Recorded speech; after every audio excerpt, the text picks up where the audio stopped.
Welcome friends to another 40k video. Today we look at the relationship between the Emperor of Mankind and one of his Primarch Sons, Magnus the Red, father and sons at odds. This is taken from the book The Fury of Magnus, and the question will be, who was to blame for Magnus's fall, him or the Emperor? We will examine this through their interactions and come to a conclusion. Let's get straight into it. To set the scene, the Emperor is in his palace whilst the forces of his traitor sons laid siege to it from the outside.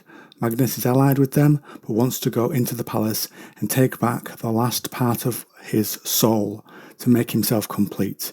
He does this for himself and not his allies. Magnus lifted from his physical self with an ease denied his sons. His flesh was already transforming from material to immaterial. Unlike Ariham, he needed no enumerations to pick the lock on the chains that fettered spirit to flesh. He found a way through the fortress walls. That light is a whisper of the Emperor's power, a breath of his presence leaking from within the palace. Ariam's aura blossomed as he understood the significance of that. The quack we made in the ward, said Magnus, our way in. Magnus clenched his lightning-wreathed fist and lifted his arm, and the super-heavy tracked vehicle was lifted. The enormous vehicle swung up through the air as though launched from a trebuchet. It arced down to the wall and struck the upper reaches of Western Hemispheric. Magnus released his hold on the flow of time surrounding its immensity. Ariam turned away as the capital Imperialis detonated with the power of an exploding star. An entire section of the wall and its defensive outworks had simply vanished. Furthering the encounter, people praying to the Emperor, Magnus speaks of them. Once they held us in awe and wonder, but not fear. It was understood that it was the duty of the strong to protect the weak. It always has been that way, ever since it was spoken of in the Iron Code. It has been a truth the best of us ought to embody. Bombs are launched by the Chaos Forces outside at the people praying, and Magnus saves them using a kind shield, and this gives away his presence, risking the discovery of his secret journey to find his soul. Ariam says perhaps being so close to the first part of his soul is affecting him. He seems to be trying to understand his Primarch's actions, as this good side of Magnus is a surprise to him. I think this shows there is still good in Magnus, as he has little to gain and in fact puts himself in danger by his actions, exposing his position. Magnus's path leads him to Malcador the Sigillite, a long-lived and close friend of his father, the Emperor. They discuss what happened. For context, the Emperor outlawed the use of psychic power and sorcery, and Magnus broke this. The Space Wolves were sent to capture him and bring him to Earth for judgment. I did nothing wrong, Magnus said, and my world was razed, my sons butchered by Russ's dogs, and a wealth of learning burnt to ash. Russ's dogs are the Space Wolves. That was not my intent, said Malcador, and his sadness was genuine. Nor was it his. Your intent is meaningless, snapped Magnus. You are still responsible. You sent Russ and the custodians to my world with blades bared. What did you think would happen? Perhaps you could ask Horus, said Malcador. His hands are stained red with the blood of your sons, as much as mine.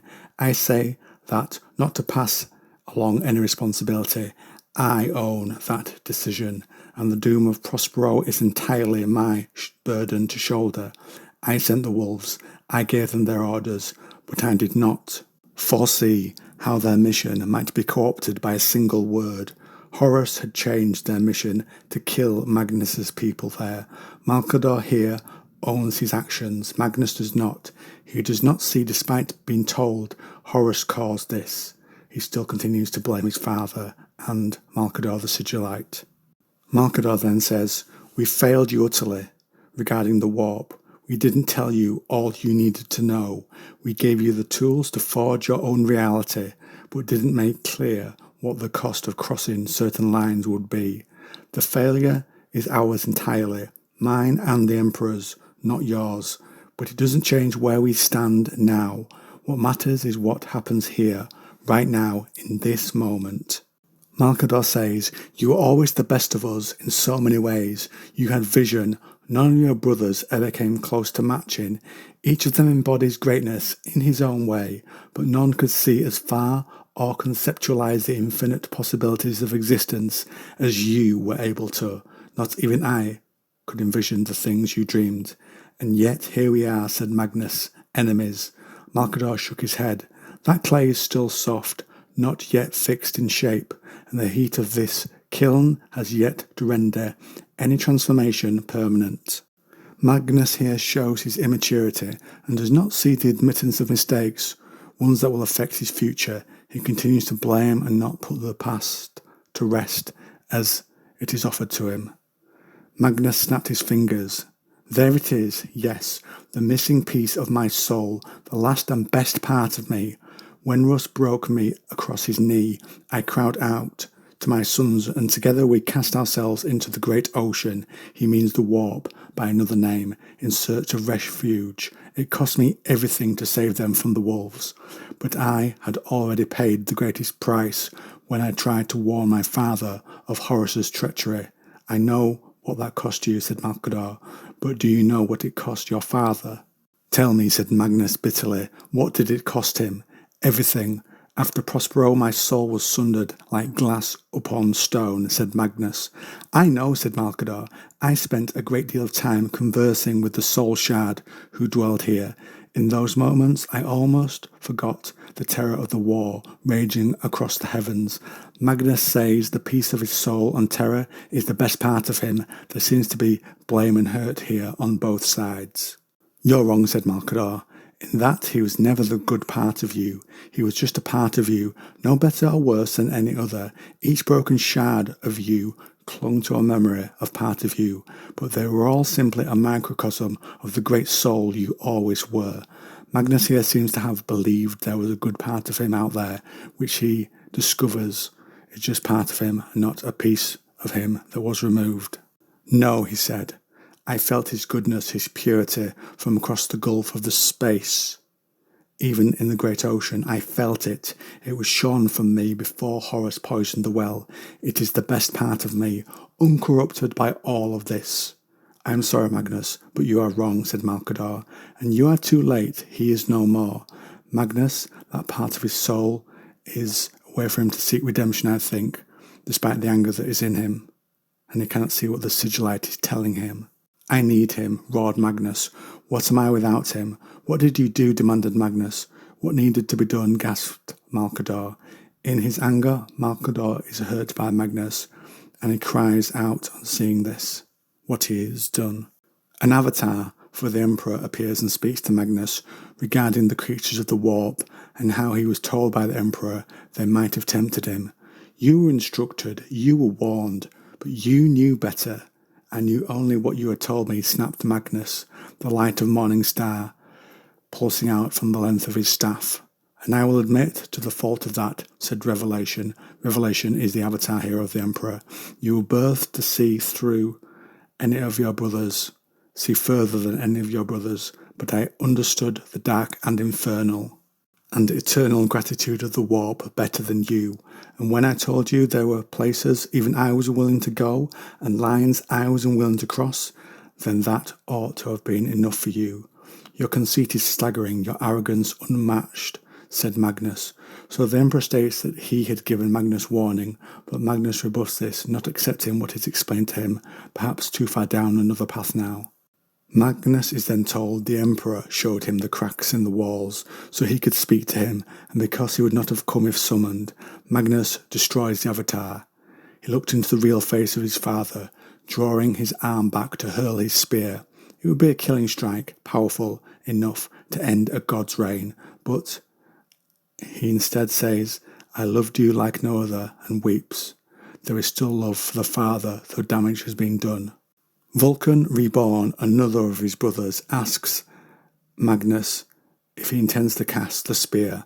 Magnus looks into his father's eyes and sees the city of light on Prospero, a homeworld later lost.